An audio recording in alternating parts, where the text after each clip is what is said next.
За Гунди ще говоря с удоволствие, защото той беше много чаровен човек. Той беше много интелигентен човек. Той имаше много обаяние.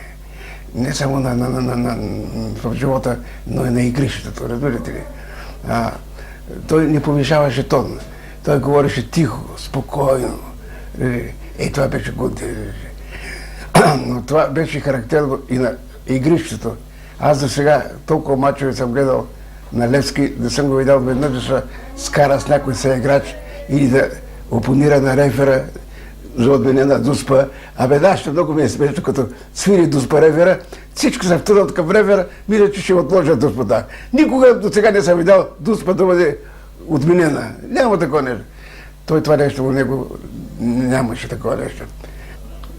Когато играе, толкова етичен, толкова внимателен с отборниците си, с противниците си, с рефера. Не съм го видял веднъж да се скара, веднъж да се сбие. Само веднъж, това за мен беше чудо голямо. Стана, събораха го и удари един шамар. Интересно е да ви кажа, че през времето, докато играя в футбол, не съм винаги бил с номер 9. Отначало започнах с номер 3 в детски отбор, след това с номер 6, с номер 8 като конструктор и накрая с номер 9. Това стана през 1957 година.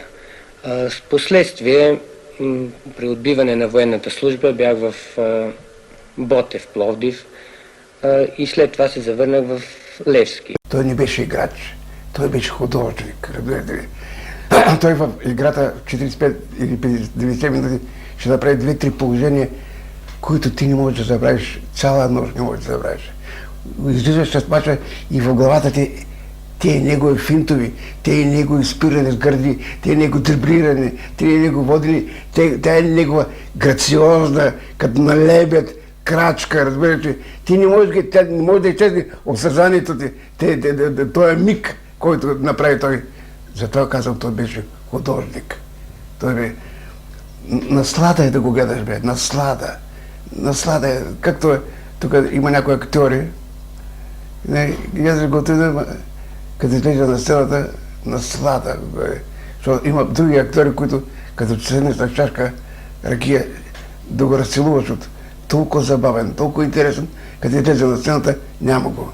А Гунди беше както в живота, така и на сцената, ще не кажа, и на игрището беше голям играч. Голям играч.